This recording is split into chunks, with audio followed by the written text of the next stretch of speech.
It is an honor and a privilege to participate in this 10th LILAC convention. I am excited and pumped up about it. The results of LILAC's steady flow of state-of-the-art accomplishments in information literacy is stunning and encouraging. It lays the groundwork for what I propose. Congratulations to you all. Be excited about your future inside information literacy. Here are 3 things I want to talk to you about. I will tell you how I came to propose universal information literacy training in 1974 to the U.S. National Commission on Libraries and Information.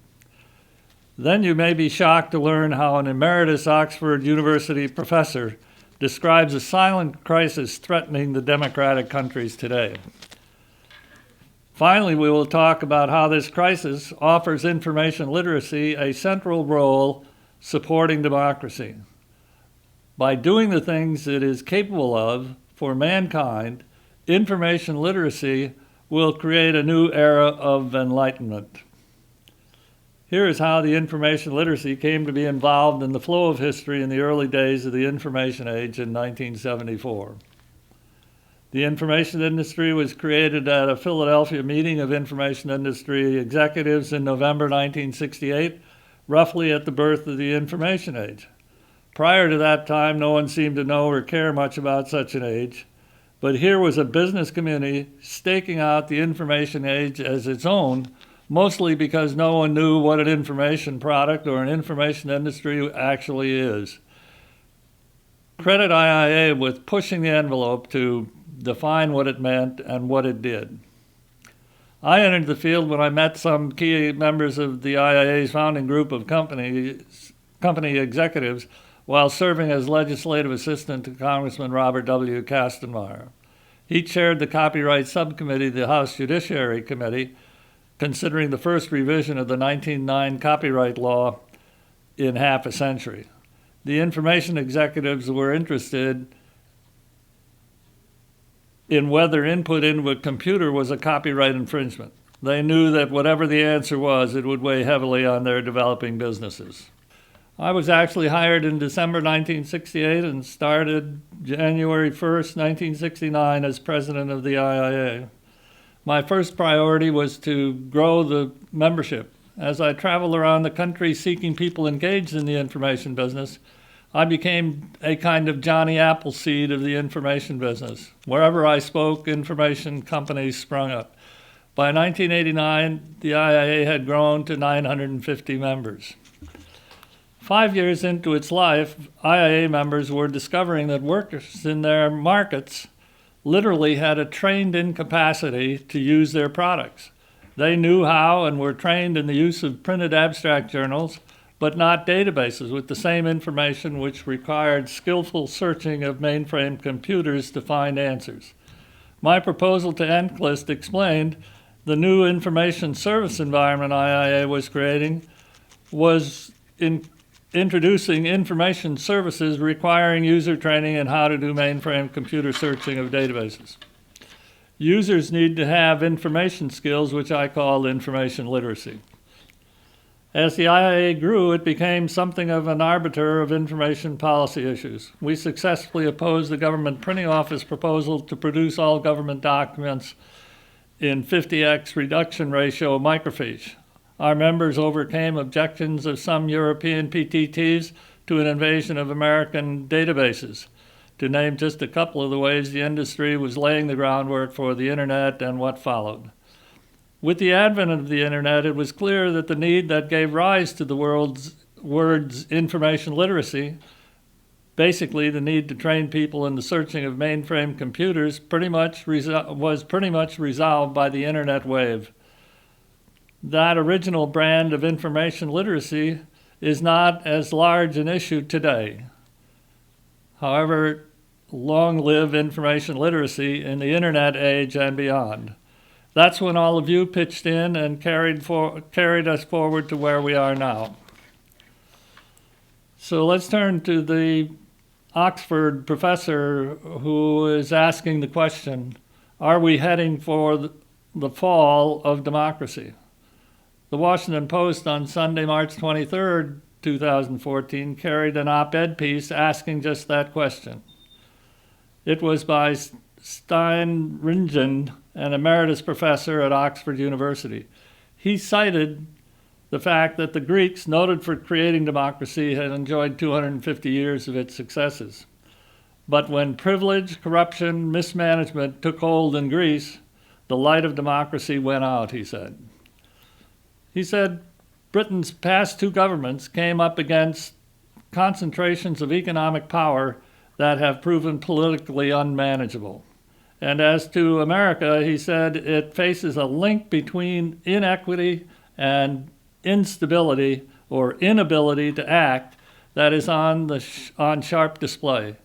Power has been sucked out of the constitutional system and usurped by actors such as PACs, think tanks, media, and lobby organizations.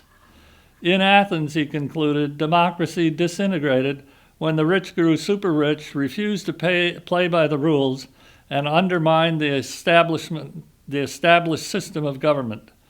This is the point that the United States and Britain have reached today.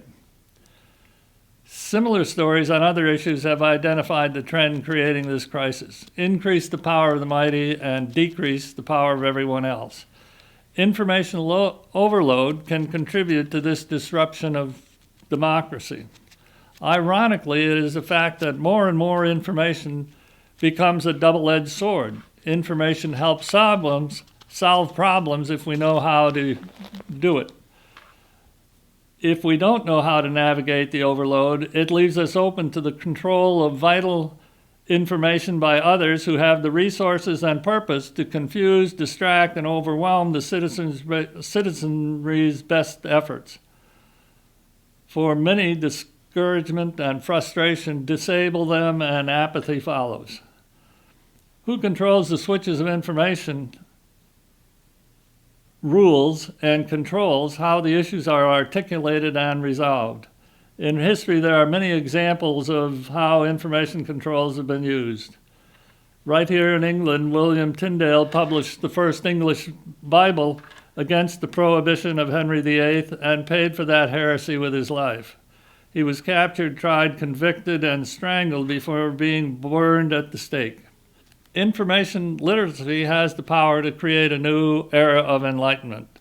Information literacy skills are the key to taking advantage of our huge information resources, sometimes referred to as our information overload.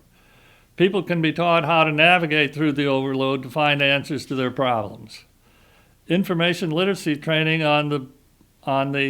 information training based on the training in library and education school courses could provide the course content to launch the Enlightenment program.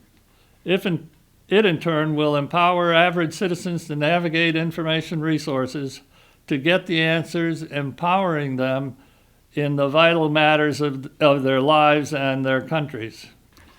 So what does the next 40 years hold for information literacy? This global movement must now turn its attention to the application of information literacy skills in homes, offices, schools, factories, and governments everywhere.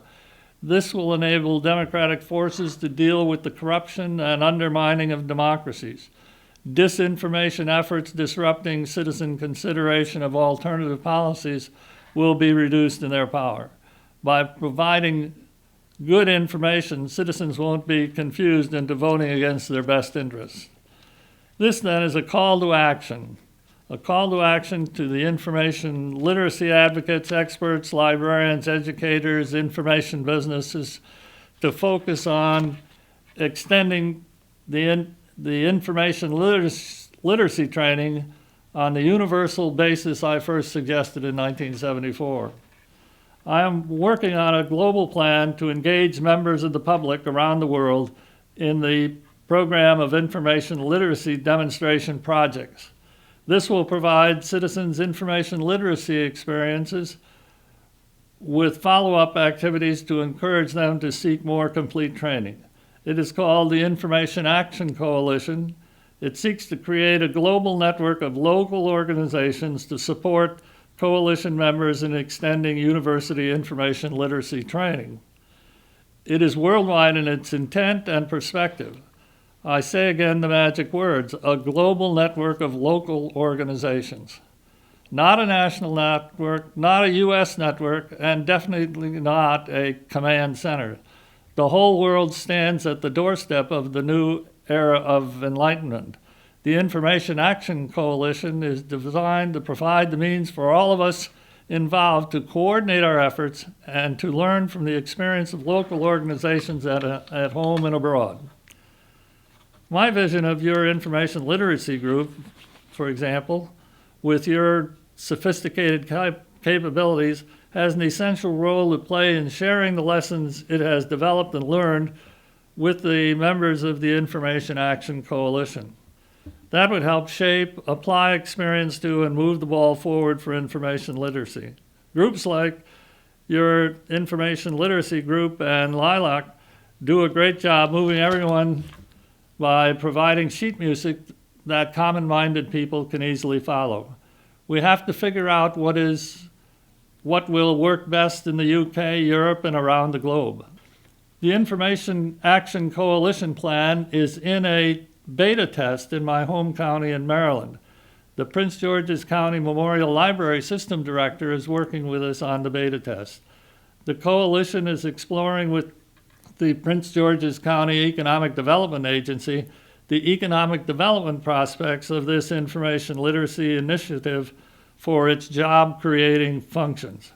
Such an economic thrust could cover costs of merging library efforts with private sector marketing efforts. One proposal calls for the creation of a truly public-private think tank in select libraries to provide thorough and fair reports to assist citizens understand and involve themselves in the complex issues of our times. The U.S. Library of Congress offers similar services to members of Congress through its Legislative Reference Service.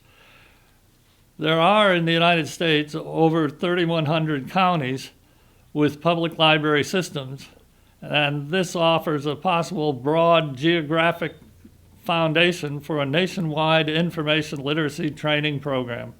Funding for research projects would be sought from businesses, foundations, government, and other traditional sources. Members of the coalitions would support the administrative costs of the coalition through membership fees.